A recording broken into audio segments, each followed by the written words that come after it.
Hello, LinkedIn. So we've got happy hour. I've got an amazing team of moms joining me to bring their insights. We're going to talk about lessons learned, challenges. We are short a person. Hopefully, she will show up soon, but whatever. I just roll with it. And let's all go around and introduce ourselves, and we'll get into some lessons learned and any challenges. Anyone who is joining us live, please, if you have any questions or anything you'd like us to discuss, please put it in the comments. Let us know where you're coming from, anything about you. We love to have audience participation. So if you don't know me, I'm Jen Ferguson, right? And this is my LinkedIn Live. And I have the pleasure of hosting, I do Ladies Happy Hour monthly, but I try to showcase as many different women coming from different backgrounds as possible so that we have more women on LinkedIn in the business community really sharing their insights and their thoughts on how to create more inclusive environments, how to manage everything, especially when it comes to being a mom, right? And a working mom at that. So I will let the panel introduce themselves. So Kristen, we'll start with you.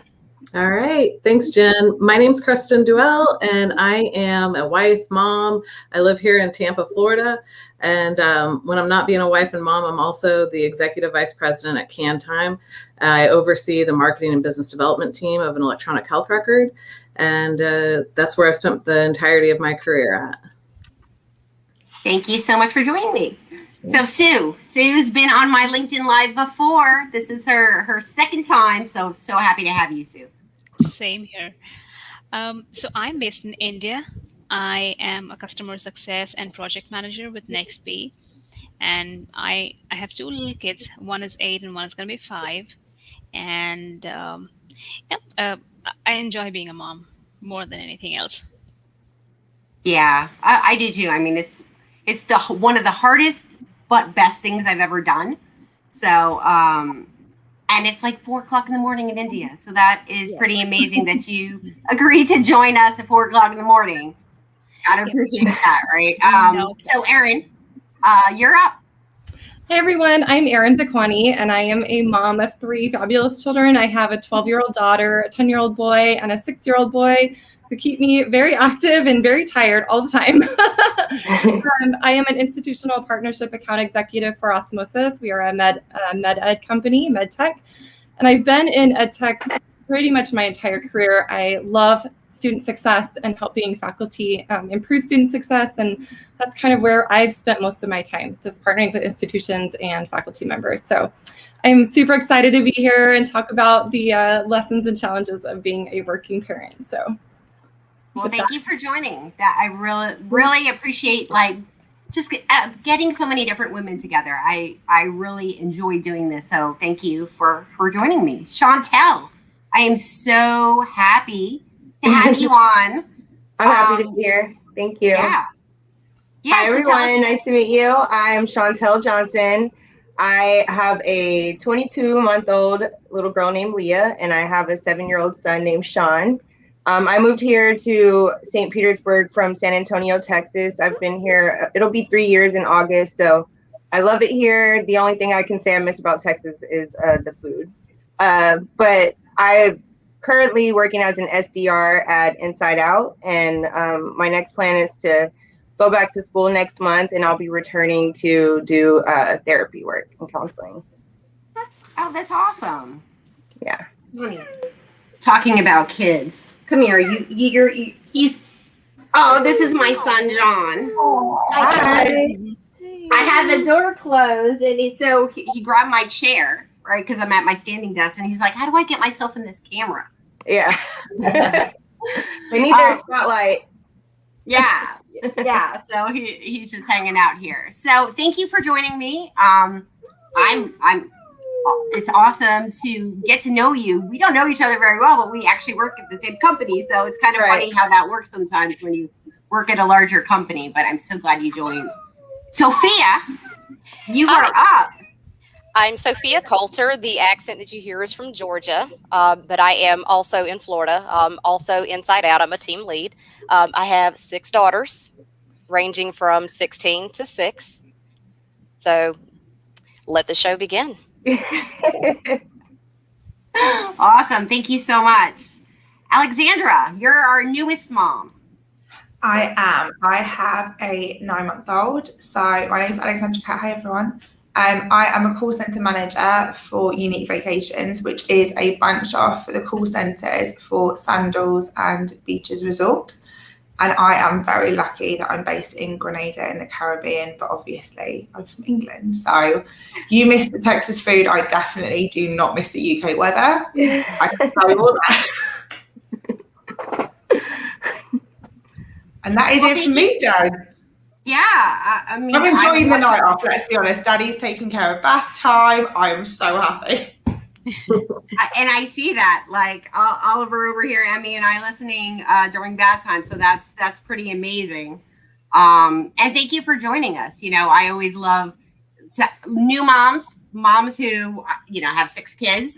Like, we can all learn and grow from each other.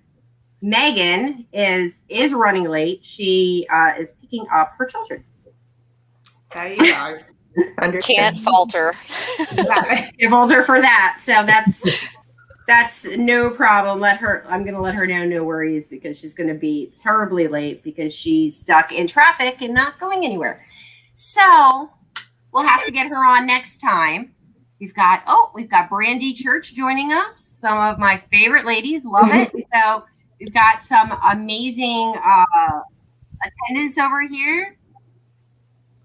9 months. I know, Catherine, don't. I'm about to have a mental breakdown. Well, should we start with you? Yeah. No. I want to hear Sophia, because with 6 girls, I struggle with one girl. And I'm like, how have you gone through this 6 times? So I need to learn these lessons. All right. Well, so we're going to go around, and what we'll do is each person will share either a lesson learned or a challenge that they're facing right now, right? Or both, you know, whatever. And just have like open conversation. So, Kristen, you're up first. All right. Yeah. So I think for me, like, one of the things that I'd mentioned in the very beginning when I introduced myself is that's where I've been my entire career. When I said that, I meant the healthcare industry and tech industry. I think one of the things that I learned throughout being a working mom and somebody that's extremely driven, I always wanted to be a CEO. I wanted to work my way from the bottom of the ladder to the top of the ladder. And I did it. And I realized the cost of sale isn't worth it. You know, sometimes you can have both. You can be successful and you can be a mom and do amazing, great things. But sometimes you have to ask yourself, what are you losing because of that, right? And is it really worth it for you? I think my biggest lesson learned just in life right now, as where I'm at, is what's the cost of sale? What's the cost of that decision? What's the cost of reaching that pinnacle of success that you think you were shooting for? And what is it worth it at the end of the day? Is it really worth it? And making those decisions, because I think everybody on this panel and everybody that's listening is, you know, some powerhouse women. Everyone here and has their own level of success, their own what they want out of life. They want to reach these heights, but is it worth it at the end of the day? And sometimes the answer is yes, but sometimes it's okay for the answer to be no. And that was probably my biggest lesson learned, is that I'm really, really happy doing exactly what I'm doing right now. And that's okay. Like, it's okay to choose one area to be focusing on. Yeah, that's a great lesson. I learned that one too. You know, that there's a cost. Like, there were many years that I traveled, right? And when my daughter was particularly young. So I remember one morning, you know, my daughter like really didn't want me to leave. She was on top of my suitcase crying, like, don't go. And she was like maybe 2-3 years old, like very young. And I just like, I still have that image in my head. And, you know, all the traveling I did when she was that young, like, I missed a lot because I did that. And yeah, I got those experiences and I got to where I wanted to go in my career. But there's a, if you don't have that balance and you don't figure out what it is that's important to you and figure out how to live your life, right? It's like, it's hard. Yeah, figuring that out was the biggest part for me, is the balance there. And it's not a balance as much as it's the integration, right? And really making sure that, it's integrated very tightly. The child aspect of it all, and Richie, my son, he was two years old whenever I was trying to run a business, and that was tough. And I know that there's a lot of women out there, and probably women on this panel, that do it and are doing it very successfully. It's just, for me, I made that decision that, it really wasn't worth it, right? And that way I could spend more time with the family. And it was a tough, but well worth it in the long run. Well, yeah, and it's a tough call. Yeah. No, I was just saying, but the only thing that I feel like we should be along with that is also to give ourselves some grace. It's okay. We had to do it. We did it. And, it was not just because of selfish reasons, right? It was not only for the sake of our career, or only for, that career, and that is eventually for the kids. You were trying to be the best mom you thought at that time. So it's very important to give yourself some grace as well. Yeah, I think that that's true too. I think it's a lesson learned there, but it's also like there's not a regret with that, because I got to experience what it was like to be a CEO, that pressure. I got to experience what it was like to have, making those decisions where there is no balance anymore. You're all in at this point. I'm thankful that I got all of that experience, and I'm thankful that I'm in a place where I don't have to stay in something that I don't want to do, that I can pivot and move around. So it was like a year ago almost that I made that decision to resign right before the pandemic hit. And that was scary and terrifying, right? Being the breadwinner of a household and all that stuff. But in the end, it's all worked out really quite beautifully, and in a much better place, and getting to spend more time with my child and all that stuff. So it's a good lesson learned for me, I guess. But Kristen, one thing I want to mention, and one thing that's kind of my stronghold in life, is think about the legacy that you have left for women and girls all over the world. You held that position, you carved that path, you cleared the way for them. Yep. They know they can do it because you did it. Thank you. Think that was something that weighed really heavy, of what, like, should I give up? Or it was not really I guess giving up isn't the right word to use, but should I walk away from it or not? Because there's only 13% of women worldwide that hold a CEO position in tech companies. So to be a part of that very rare breed of female executive in that position. And it's not an impossible thing to do. It's just, I think it's the lesson is finding the right time of life for you to be able to do that, and the right company. I think having proper funding and investment in an organization changes the dynamic of what the pressure is like for an executive team, no matter what organization you're in. If you're in a startup organization mode, then you're feeling extreme pressure along with having a leadership position in that organization. You're responsible for everybody's paychecks. But if you're part of a larger organization, it's more people, but you're probably more well-funded too. So I think that was another really great learning piece, is if you're going to take the leap, you better make sure that due diligence is good. Well, yeah, because just where you sit in the organization, even as a CEO, right? And you have a board of directors, and you still have people that you need to report to in some way, or at least hold yourself accountable to, right? And so how do you manage that while still maintaining, everything you have going on? Sometimes there's also the stress of it, and, just finding your way, or redefining success based on what your individual needs are, right? That's the key there. Redefining what success was. That was my theme, is what does joy mean to me now? What does success mean to me? It always, my entire career, because I'm 36 years old, by the way, like, I don't mind sharing that, because I'm 36 years old, and my entire career up until 2 years ago was defined on jumping the career ladder, moving up, taking the next step. You know, what it was, that's what it was. Yes, I was married and I have a 4-year-old and getting ready to be a 5-year-old. So they were obviously a part of that, but my drive was that, and success and joy was defined around that. And it was, welcome back. Hi.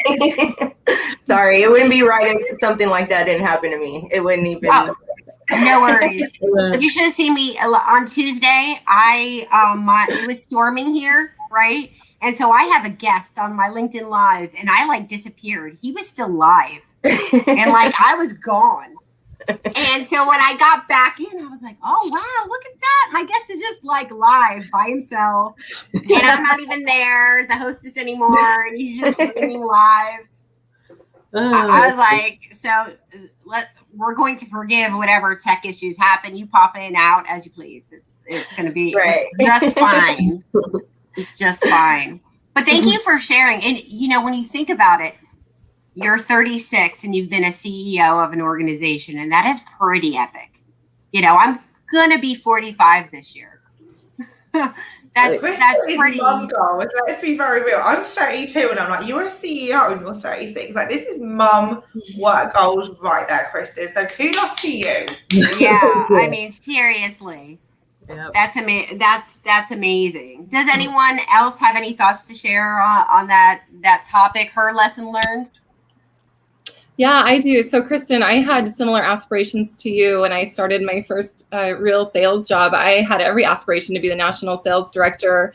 And then 3 years into it, I got pregnant with my daughter, and the travel that was involved in what I was doing at the time as a learning technology specialist just became so overwhelming, and leaving her behind. And then I had another one 20 months later, and it was like, okay, so then the opportunity for management arrived, and it was like, this isn't a good fit for me right now. But I think that the lesson learned in that is be comfortable in your current role and your current situation and the capacity that you have to serve in that role, knowing that you have the rest of your career ahead of you, and that as that capacity grows and the stages of that job, you know, as you grow into more roles, like I feel like I'm just starting to come into like that leadership journey and circle back to those original goals of being the national sales director. And I'm loving the professional development time and everything that comes with the maturity now that I have, and kind of working through the emotional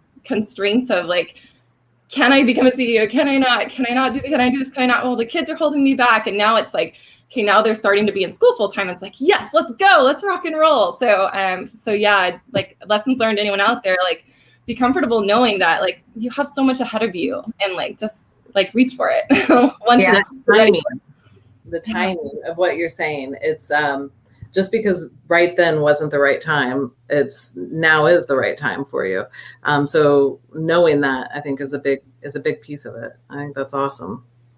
So just on that, Kristen, for me, I guess as well, like I'm 32 and I've got a 9-month-old, so I'm so small into my journey of being a mum, and I totally understand that. But I also, it's that balance, right? Like you were saying, and I sit there and go, she's so young for such a small portion of time, that versus my career, do I want to miss some of this stuff? And if the answer is no, it's just a non-negotiable with me.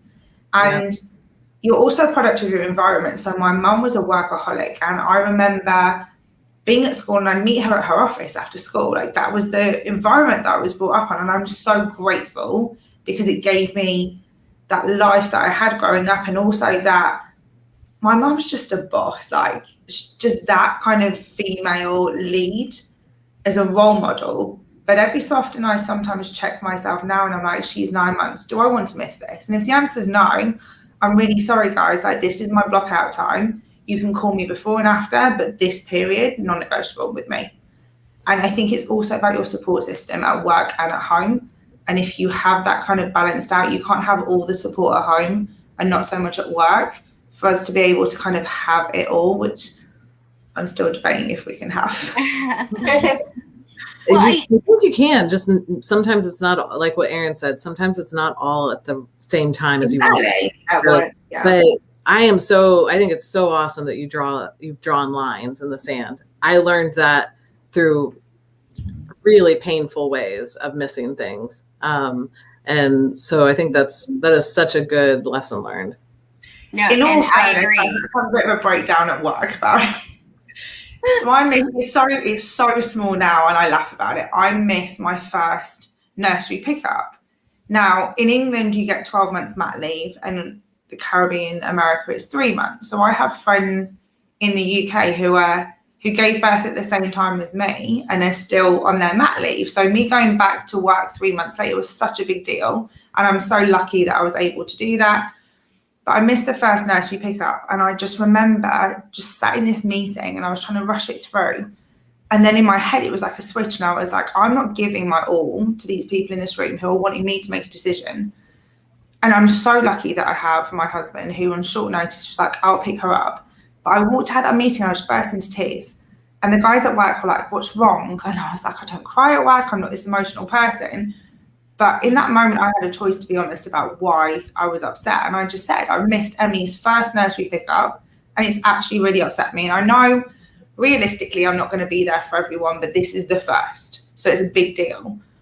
And just from that moment then, it's been very clear with my team that I'm there for you 24/7, no matter what. But from 6:30 to 8 o'clock is Emmy's playtime and bath time. And that is a non-negotiable with me. And you can text me during that time, but am I going to pick up the phone? No, I'm just not. So if you need to call somebody else and it is a real time emergency, then you have all of the support that you need elsewhere. But that 6:30 to 8 o'clock is my daughter's time, non-negotiable. And I'm lucky that my guys at work understand and appreciate that, because I'm fully aware that there's a lot of people who don't. So Sophia, if I can have that in 6 more kids' time, I'm good. You'll learn to have bravo to some time you. for yourself when you have that many. So the 6 to 8:30 is you time. Like, y'all go play. Go. Yeah, Leave me I know, alone. right? Yeah, like go. Yeah, just go somewhere. And that works when they get much older, right? Yeah, not Like 9 months. Yeah. I got going on 10 and 7, right? And they're out playing. They're gonna play video games. They've got homework. Like, they're a little bit more self-sufficient. But bravo to you. Those boundaries are amazing. Like, if I had made those boundaries like early in when my kids were little, I think I would have been just happier as a whole.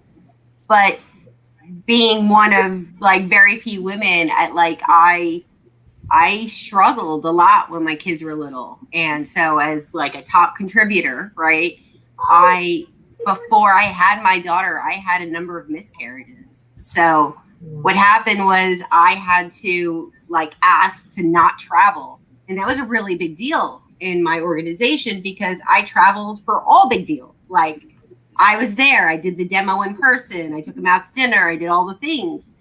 And so like the impact of that was pretty huge on me. And of course, we're living in different times now. But so like the same experiences I had early, many are not, I'm hoping, right, not experiencing now, but so bravo to you. That's amazing. Okay, so let's go to Sue. Sue, lessons learned, what you're struggling with now. I think the biggest lesson I've learned is just to be grateful for what is there. You know, just being grateful. I work nights, right? And I work a little bit during the daytime. I have to, but just being there, enjoying every moment as it is. We might not be able to do the big things, go to Disneyland or do stuff like that, but just being home, staying around the kids, enjoying each moment, that I think is more important for me. And that's something really, really big that I've learned. Like, just be grateful for what is there and just enjoy the moment. Like, even with COVID and with everything else, with 2020, it was like, okay, I just got to see more of the kids. Yeah. Well, and that's an amazing lesson. I mean, I find that when I focus on gratitude each morning rather than focusing on what's wrong, right, that my outlook is just better for the day, for the week, that, there's always something to be grateful for. And so that's a wonderful lesson. Thank you for sharing that. Especially for the days when you feel like, I wish the kids would go somewhere. All of them. To sleep. Sophia is like all of them. All Every of them. last one of them. No, but seriously, I mean, as business women, our minds are going 90 to nothing from the moment we wake up until we lay our heads down. And yes, sometimes you have that one kid that's going, Mom, Mom, Mom, Mom, and then you stop and look at them to see what it is they actually want, because you're thinking of 6 million things at once, and they just say, I love you, and it just gets it knocks you off your feet. It really does. You're like, I'm terrible. What did I do? What do you want? What'd you break? Yeah. One of them's doing it right now. Mom, Mom, Mom.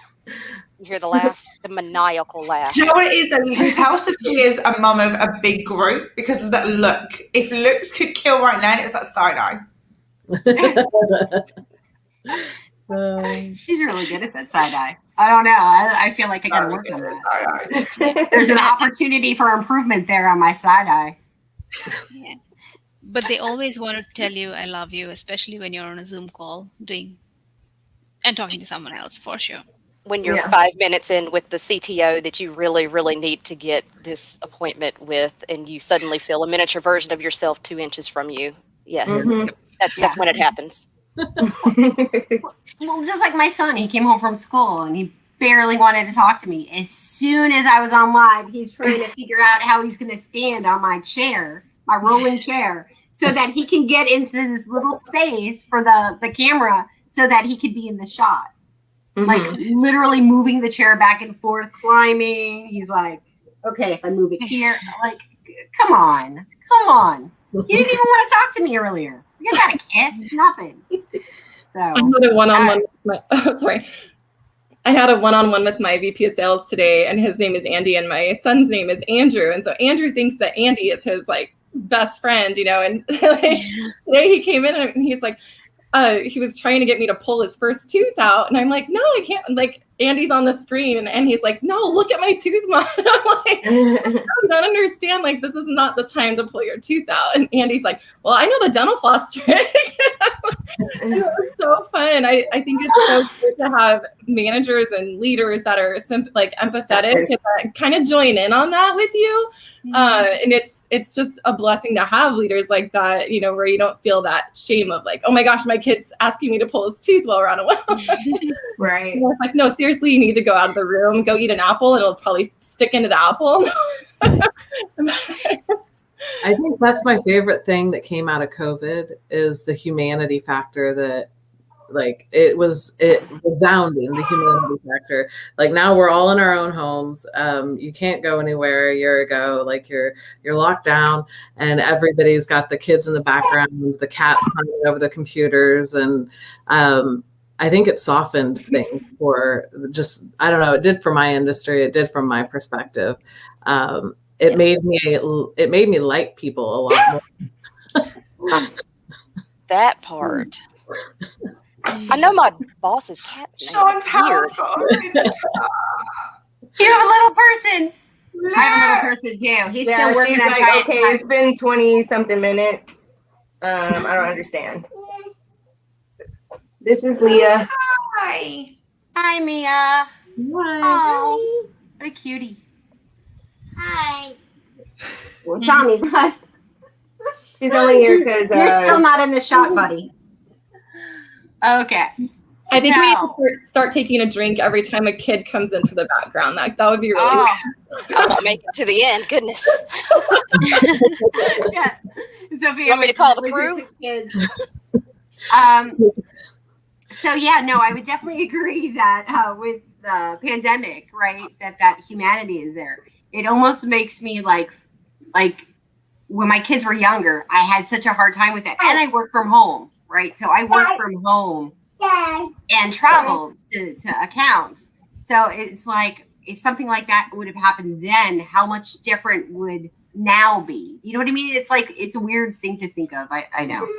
Johnny, you're like climbing. Erin, I think it's your turn to share.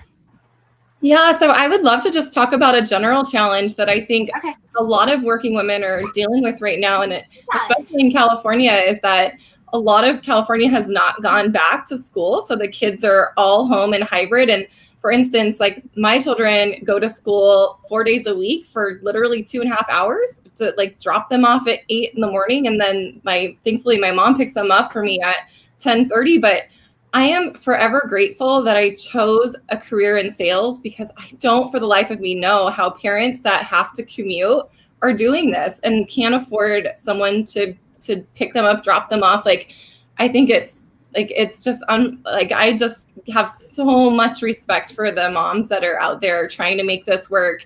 Whether or not you're in California or you're in another state that has the same issue, or you're facing the same issue with COVID. But I think it's a real discussion. And like, I hope that employers are being like really sensitive to the flexibility that's needed right now, because it's really a challenge. And I'm so grateful that I'm home and I can, go pick them up if I need to, or do whatever. Yeah. Yeah. I mean, I think like I can't imagine like going that long and having that struggle. I did it for like at the beginning of the pandemic when my kids were like at home learning, and it was so challenging with the 2 kids. So I can't, like, the length of time, like I can't even imagine. So bless you. We haven't had school in over a year. Wow. It has been just online learning. Over a Now, year. and we how don't have expect you? it and to ha- open even for the next 6 to 8 months. Wow. So are your kids independent enough where they can do their like own No. learning? No. So Yeah, I you sleep at gotta. 5 and I get up at 7:30. I sit with her when they're studying from 9 to 12 or 1, and then I sleep after their lunch. Wow. Like, that just puts in perspective what we were talking about before we came on, that everybody's world is different, though it's going through this, like, it is very, very different. The problems that I have are not the same problems that you have, and to give each other grace across the board of what you're going through and what your world is like, and everything. And one of the things, Erin, you had mentioned was that balance between the driving and being able to commute and all that, and how are moms doing it. And I think, unfortunately, a lot of moms aren't able to do it. And I think that that's why there's been a lot of moms falling out of the workforce throughout this pandemic, is because of that struggle and that balance. And I think some employers have handled it with grace and beautifully, while others haven't really done so well with it. And I think that is a very big problem that a lot of people are running into, and there's still a lot of people out of work. Well, yeah. And so what is it? I read an article, maybe it was Gartner, who did like an article about just the women and during the pandemic, and how, how much this has impacted women is actually set us back like a half century. In just where we are in the workforce. And I think a lot of it's got to be that. I mean, I know even for that short period of time with one kid here and one kid here, my son couldn't read yet. So I had to read everything on his screen, do my work, read his screen, do my work, go to the next Zoom. While my daughter, I came to learn 2 weeks in that she was watching YouTube videos for 2 weeks. Because I got a call from her teacher going, yeah, she hasn't done a single thing. And mind you, like, we had to make up 2 weeks worth of work while okay, let's move to the next Zoom. Right. And I can't imagine for parents who have had to do it this entire time, what that's been like. And like Sue, having to split your time like that, like, bless you. I can't. You want to take a drink? I think she can sleep more than a drink. Right? Oh my goodness. Yeah, no, I can't. Like, I think we're all a little like speechless about that. So, is there, No. Stop pinching how her. how are you managing right now? Are you like feeling like you're at a place where you're a little bit more balanced with your schedule, and that you're you're good? Or is there something we can do to help, or No, I think any? it kind of falls into place. Like I said, it's a lot about just giving yourself grace. Sometimes it works, some days it doesn't. But Mhm. yeah, I mean, we just got to do. It's better not having sleep than getting COVID and being in the hospital. That's true. That's true. How Right. about So how about you, Erin? Or how are you doing with it? Yeah, I'm doing well compared to so many people, just because I have an amazing village around me, and I think in a lot of cases I'm hoping that women are building a support village, both professionally and personally, because I'll tell you, like, I was on a conference call and I accidentally left my 6-year-old in his micro school, and my girlfriend was like, "Hey, Erin, like, Andrew's still here. Like, where are you?" I'm like, "Oh my gosh, I'm on a call." And so she was able to bring him home for me. But that was the first time in 3 kids I left one of them out of school somewhere, and which is a miracle in itself. But it's just like having people to back you up and have your back, and like always be looking out for you and your children, I think is so key, especially right now, like with the way things are so unpredictable. It's like I've just been really fortunate. I have an amazing village, and I can't thank them enough. Like, so yeah, I think that's key. Erin, I haven't quite home alone, but I've done worse. Okay. Yeah, I'm lucky. I've got my mom. My parents live like 5 minutes away, and they help me a lot. Yeah, that's how I'm very, very blessed with the fact that I moved my mother in with me as soon as when my father passed away a few years back. And I've got a good support system because of that. And my husband's amazing and great too, and helps out. But it's, yeah, I'm lucky in that sense. Yeah, and to friends or the And- family you wish you had. So for me, I mean, grandparents haven't even met Emmy yet, about FaceTime, because we live halfway across the world and with COVID. So I'm so unbelievably lucky that women and men, actually, I can't throw the boys out of this conversation, but yeah, we have, like we were saying, I know before the live started, that before kids you have like your couple friends, and then a lot of our friends had kids before us. So now that we have Emmy, they are our support. And it's just even advice that they've given us, even though we're not working in the same field, some of them are stay-at-home mums, like you were saying, like, that's your village. And that's even if they don't work in the same field as you, or they're not even anywhere close to you, sometimes you just need that little word of encouragement that, like, it's okay. You'll see them at nursery drop off or school drop off, and that little thumbs up, and you're like, like, you get it. You could do the biggest mess up ever, like forget your kid, and they're like, I've done this 20 times, it's fine. Like, I've done worse. Like Sophia. Can't wait to hear this story. I'm 9 months in and I've got a story, we're good. And Natalie says, and fathers too, because there are a lot of single dads out there. There are dads that are, taking they're doing all the work. So there are some fathers out there really struggling. And, I know Kristen said earlier, that she is the breadwinner, of her family. I'm the breadwinner of my family. There's, that also comes to play when you're thinking about your career and what you're doing and being a working mom and how you manage it all. I think that plays also an important part, because sometimes you just have needs, right? You have financial needs that you have to meet. You got so I think food on the table. Yeah, that's important as well. I will say one of the things about fathers, just to give the fathers shout out, Yeah. the only reason I was able to take that leap and do what I did and became a CEO when I did was because my husband stayed home with our child for the first 2 years of life. He was a stay-at-home dad. So the dads make it happen too. That very true. I know.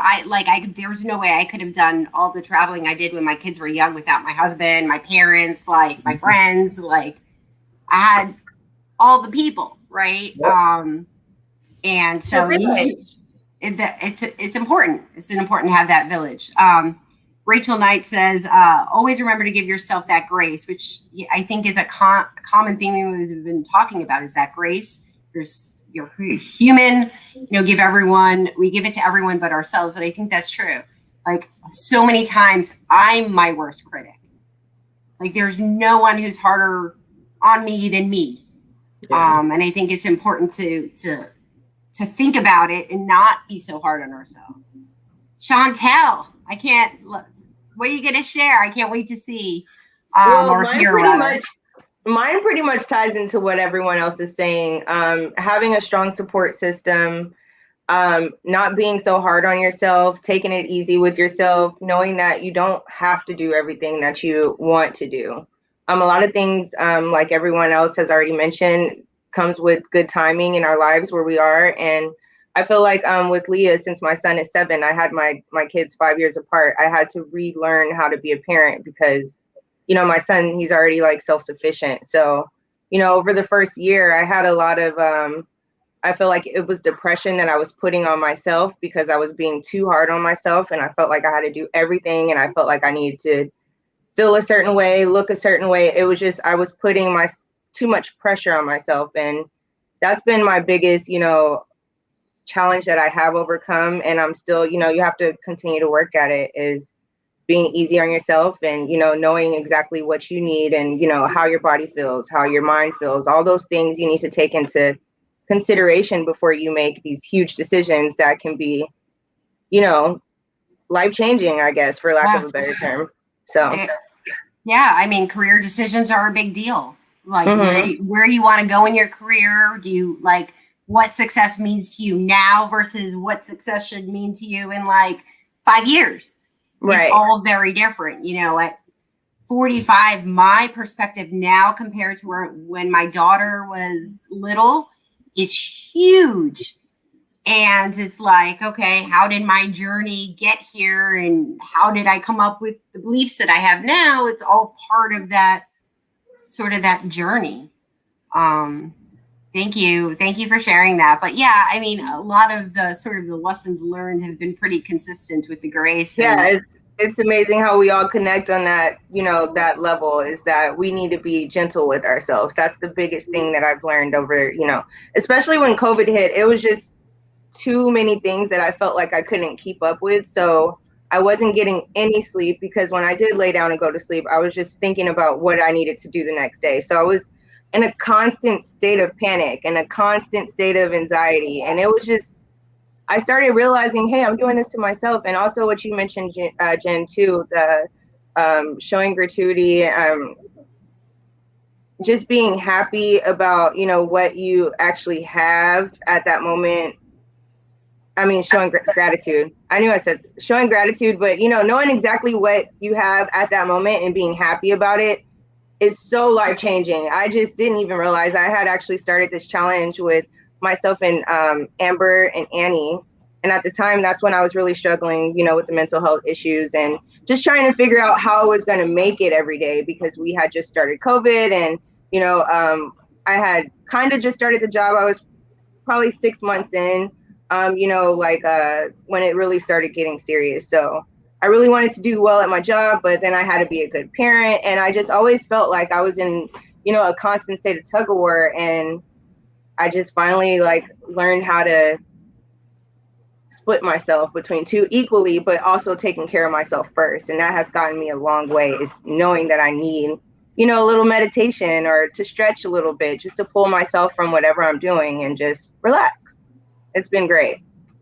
Yeah, I actually need to work on that. Like, I need to be better at that, like stepping away more and taking a breather and not, because I'm so hard on myself, right? I have a tendency to sort of get on that hamster wheel and how fast can I run? How much can I get done, rather than focusing on what I may need in any given moment, right? Or what my kids need, what my family needs. Because, I want to do well. So that's something I actually read something from Chrissy Teigen on Instagram. She posted something where she was talking to her daughter, and she said something like, just remember that whenever they say mommy, mommy, whenever they call you, even though they don't need anything, like what you said earlier, that's their moment. So even if it's, they want to tell you a small little story about a dinosaur, it could be a minute. And we feel like at that moment, it's so like, especially if you're doing something, it's like, what do you want? And they just want to tell you something and just get that little 30 seconds over with, give them their moment. And then, everyone's a little bit happier. That's so true true. story. Yeah. Right, so true. That is a really, that's a hot tip right there. Give them their moment. That's really good. So thank you. Thank you for sharing that. Sophia, what you got? So the biggest lesson learned that I've discovered so far is being intentional in your career so that you can excel as a leader, as a mother, and in self-care. Those are the 3 areas that matter most. You have to be able to take care of yourself so that you can be an excellent mother, so that you can be an excellent leader. Without you taking care of yourself, you can't do the other 2. Mm-hmm. That's a really good point. Amen. Amen. You have to be able to separate those 3. It took me a long time to figure that out. They all kind of morphed together. But once I figured out that you have to separate those 3, life started rolling the right direction. Mm-hmm. So many times I've said those words. I've said to people, I've coached, I've mentored, I've said those words, but it wasn't until my experience in the last 3 years that I've really had that I feel those words. Like, I know what that means now. It's serious, right? Exactly. You have to know how to say no. Yeah. It's the most powerful word in the world. No. Yep. It is a complete sentence, as my mum always tells me. Oh, I like that. Sometimes I still have trouble saying it because I enjoy what I do, and I will go and go and go. And at some point, I have to realize I've gone too far, and I have to say, you know what? As much as I'm enjoying this, no. Yep. I've got to stop. I have a family to tend to. I'll see you tomorrow. Mm-hmm. Yeah, I mean, I think for me, I think that's one thing I'll always work on, like progress, right? Just making progress in that area as opposed to, trying to be perfect and trying to find like if I just give myself more breaks, if I just give myself more me time, right? Mm-hmm. And be intentional about that, then maybe that's progress, right? And sort of I keep on going back to this redefining success because I've defined it so many times in my life, right? At different stages of my kids' ages and where they are, to where I want to be and my goals and like what I see for myself, my family long term, It is. I think that's an excellent point. It's like lead scoring, all right? You don't, it's not stagnant. You reset, you look at what it is and you change it. It's the same thing with your goals and what joy is and all of that stuff in life. And it's that's the beauty of life, is realizing that, sorry. Amen.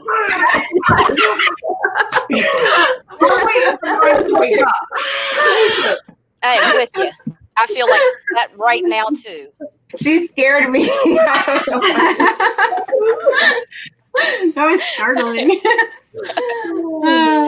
And just to kind of fall in with some other points that have been made. One of mine had some challenges and goes to school from home, so I'm home with her. So there's that constant battle of, are you in class? Are you doing what you're supposed to be doing? Do you need help? Do you really not need help? Are you serious? Are you sure you don't need help? Why are you printing 600 pages? It's just a regular printer. It's not industrial. Why are you going out of the house at 1 o'clock? You're not done with school. Oh, it's 5 o'clock. I got to go get the others. Bye.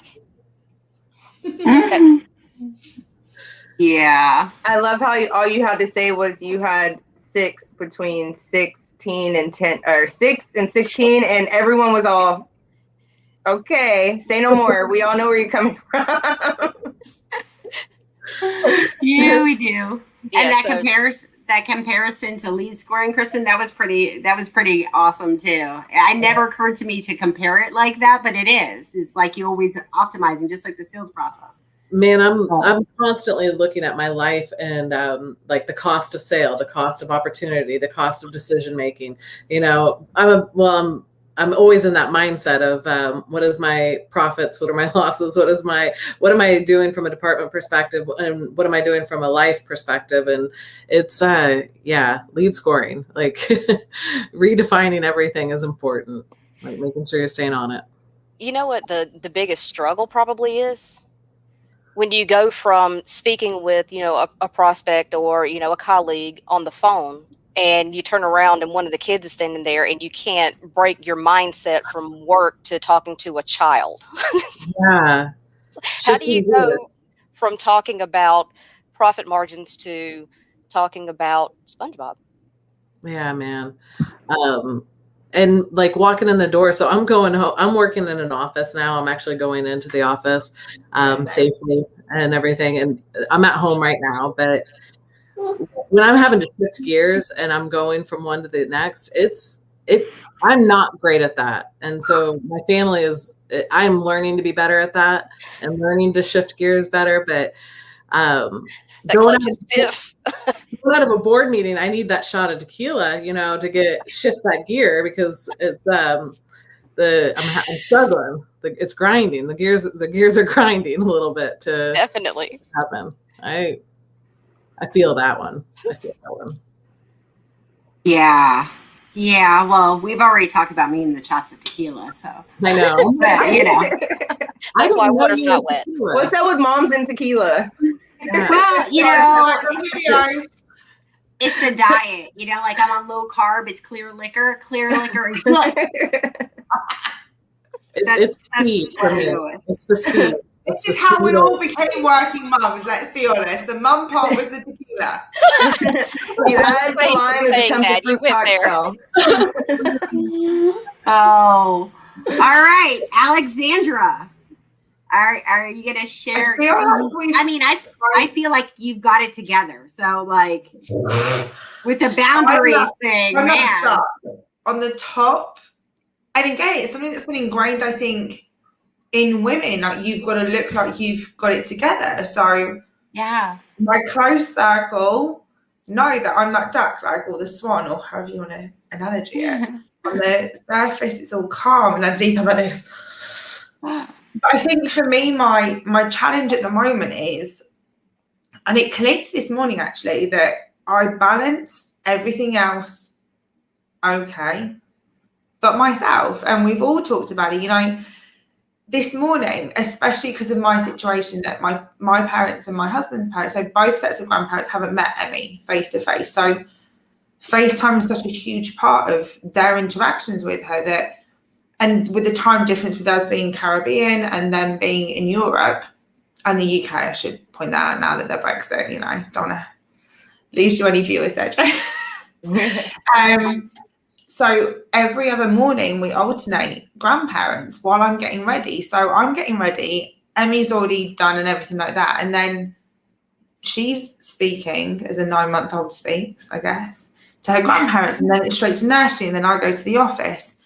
And then my work day, I just make sure that I'm ultra focused in my work day to make sure that everybody in my team and the site, which I'm responsible for, is dealt with. And then in my head, it gets to 4:45, and then I'm checking that Emmy's she's okay from nursery pickup with Oliver, which she will be, but as the mum, you always want the pickup photo, as I call it. And then you're like, right, I've got an hour left of work. Let me make sure that I've done everything that I can do to minimize anything that's going to be needed after hours. Then you're in the car, that you're wrapping up calls. Like, that car journey home, I think people think, oh, that's her time. And I'm like, no, I'm on calls, wrapping stuff up that I've probably been out the office like, just call me. I'll be in the car. I'll take the phone call. It's fine. Just let me get out the office. So for me, that's the car journey, wrapping stuff up. Then I get home and Oliver hands me Emmy. And then you're like, by the time I fed her, bathed her, and had playtime, you're like, and it's 9 o'clock. And it's where's the me time? And it's not the development me. It's just every so often you need that 10 minutes where you're not Alex, Erin, Kristen, Sophia, Chantal, Jen, the mum or the wife or the partner or whatever, you're actually just you. And that shouldn't be 10 minutes crammed into the shower where you can actually shave your legs or wash your hair and not have to worry about back tea shampoo, having shareholders in you. But you know what I mean? Just stuff like that. Sophia's just looking at me like, what? Did you say shave your legs? You have time for that? You've got 6 kids. Don't even start me. But you know what I mean? It's just having that time where I don't have to think. It sounds horrible, but selfishly, I don't have to think, are you okay? Are you okay? 10 minutes where I can sit down and be like, oh, silence and alcohol and pizza. But I've still got to figure that out, and mine's crammed into sorting everybody else out. So like I said, you do have to be easy on yourself. And I know that we've all touched on that. I think that you shouldn't feel guilty for wanting me time. And that's going to be where you overcome that hurdle, because you're not having you time because you feel bad for it. And I understand, because you have a 9-month-old, and we've all been there. Those are like the most precious moments. And especially if it's your first one, I understand. But even maybe you should just start small and start with like 5 minutes. And then before you know it, you and everyone else will start getting used to maybe not seeing you for 5 to 10 minutes. And then you can start doing little, signals, like a sock on the door with yourself or something. I don't know. Like, this is mommy time. But seriously, that was just a joke. But, it's just like, it's time for yourself, and you have to let everyone know that, let everyone around you know that it's time for yourself. That way you won't feel bad about it. The fact that I guess it's on your point, talking about your mental health, it's so important that you're not defined as the manager, the CEO, the mum, the wife, the partner. Like, I want to be me. And we all went into motherhood knowing or thinking that we knew it. But every so often you're just like, I want 5 minutes. Because it's part of loving yourself. You're not supposed to feel guilty for showing yourself some love, some TLC. Like, we all need TLC, and no one can give it to you better than you can give it to yourself, because you know exactly how you feel, exactly, how your body feels, exactly what you want. And all you want is 5 to 10 minutes. So give it to yourself and don't feel bad about it. Take that TLC that you need and, be proud of that 10 minutes, because when you come back, you're going to be even better than you were before you left the 10 minutes ago. Yeah, that's an excellent point. And, planning for that time, right, and being intentional about it, I think, is super important. But also the reality that at 9 months old, they grow up so fast. Yeah. Before you know it, she's going to be walking, and it's going to be like, what are you climbing on? But then once you get past that, we're already climbing. We're not walking, but we are climbing. It's a lot.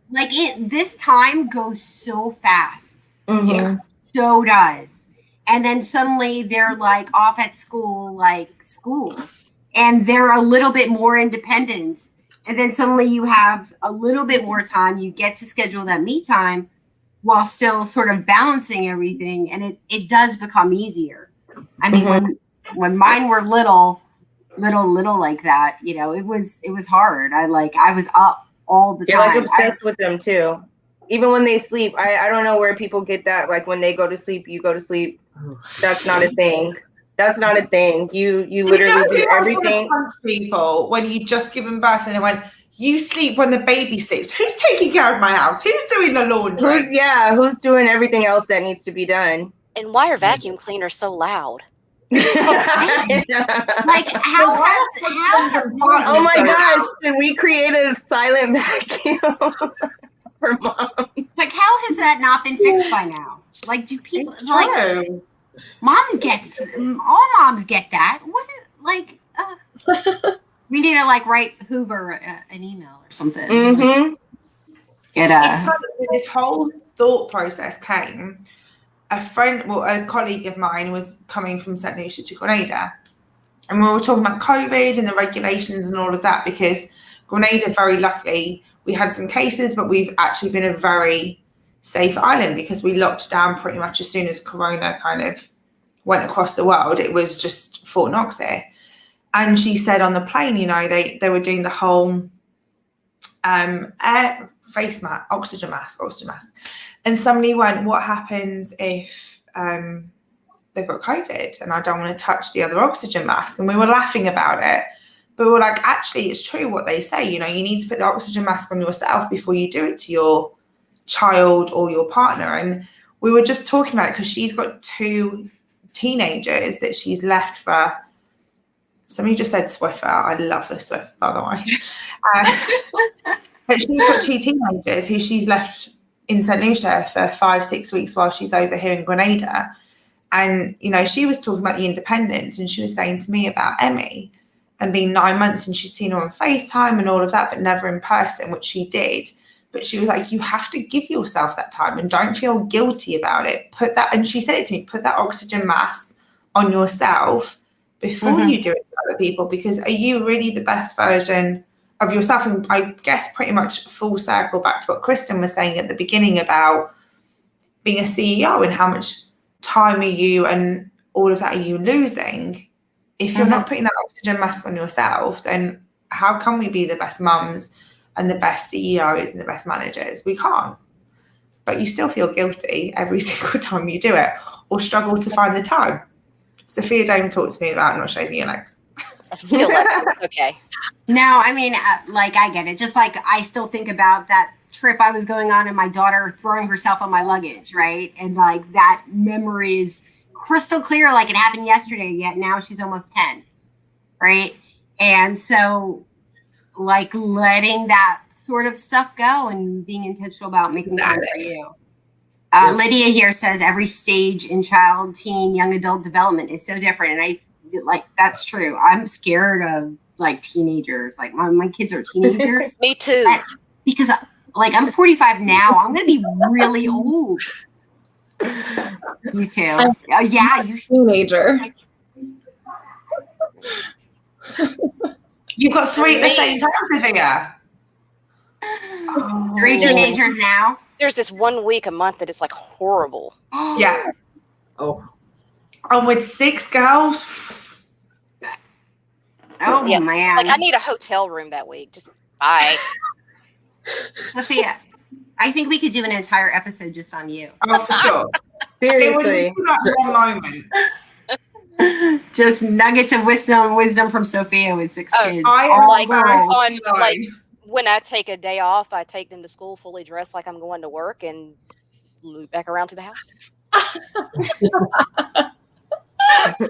I'm trying to start wearing shoes again. I like put on slides every day. Even if I'm dressed, I'm like slides, like flip-flops, slides, anything that I could just slide my feet in and kick them off at the door. That's like my thing. So I'm like trying to get back used to like putting on shoes, and then I'm like, but why?